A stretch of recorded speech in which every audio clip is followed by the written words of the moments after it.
सरला जी की दो बहुएं थी। बड़ी बहू रुचि बाहर रहती थी, छोटी बहू के पास में साथ रहती थी।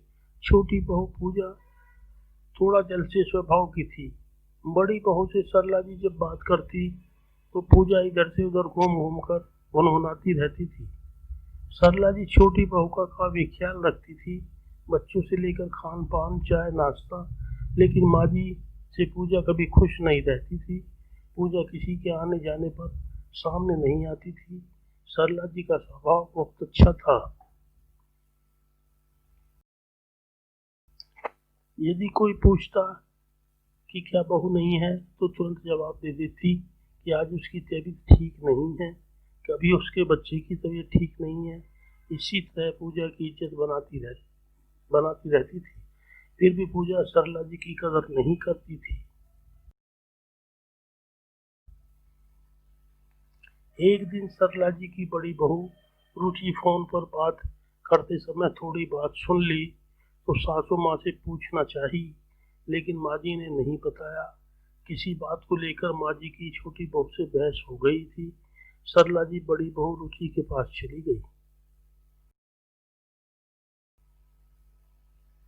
मुंबई जैसे शहर में रह पाना बहुत मुश्किल था, लेकिन सरकारी क्वार्टर था तो काफी जगह बाहर थी। माँ जी अधिकतर बाहर ही कुर्सी लगाकर बैठी रहती थी। लगभग 3 महीने तक जब रह गई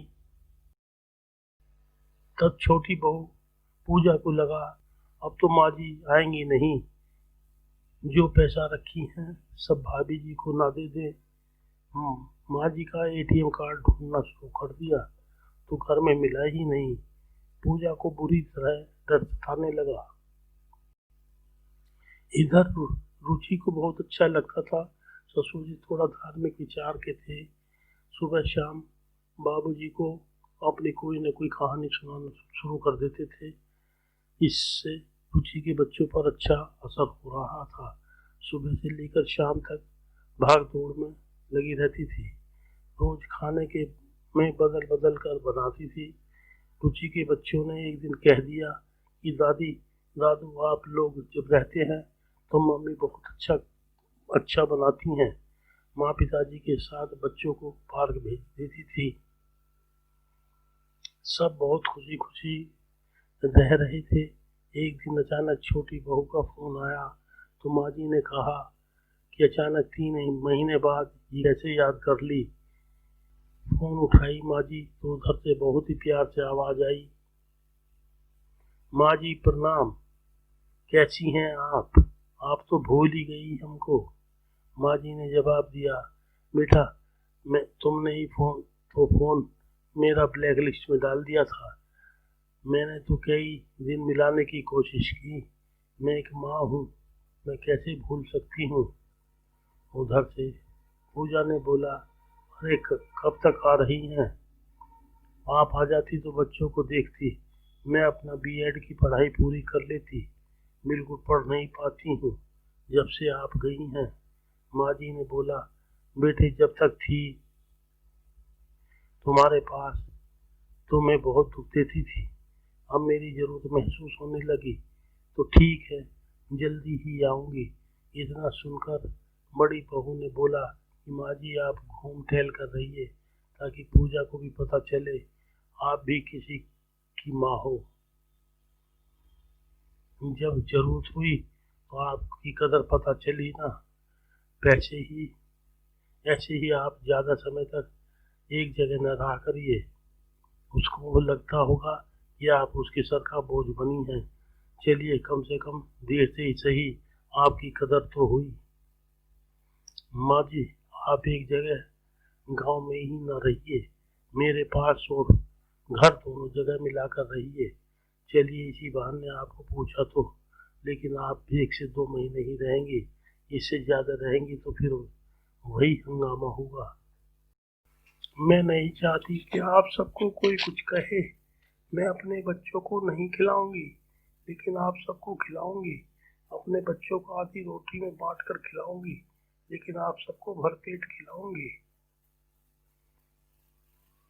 पूजा कितनी स्वार्थी है, अपना बीएड और बच्चों का ख्याल है, अपनी बूढ़ी माँ का ख्याल नहीं है।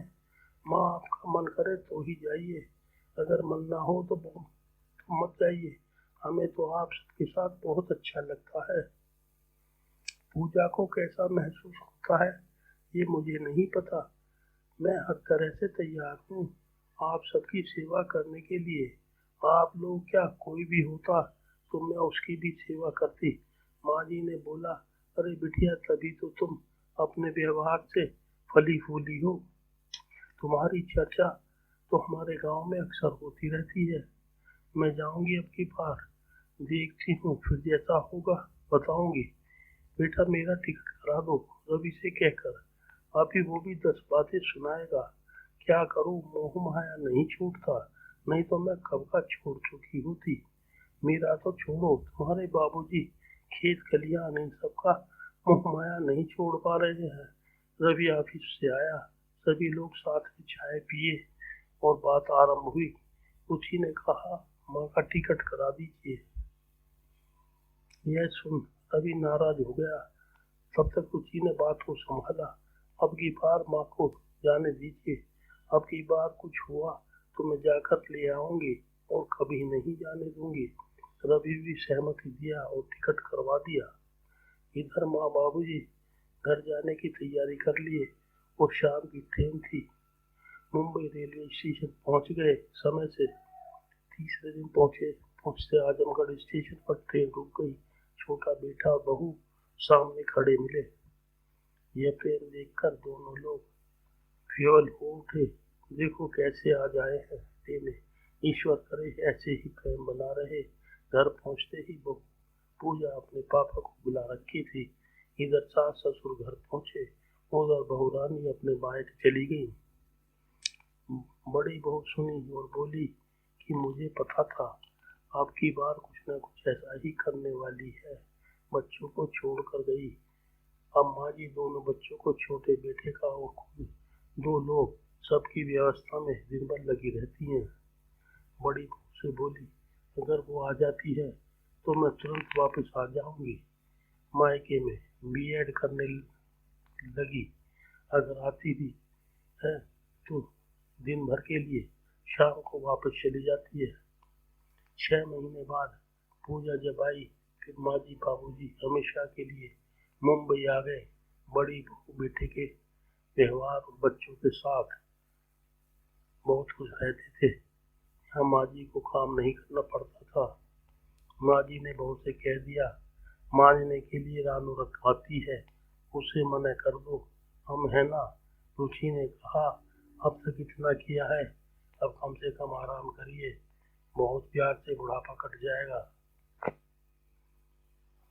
हमें अपने माता पिता, सास ससुर सबकी इज्जत करना चाहिए, सबका सम्मान करना चाहिए।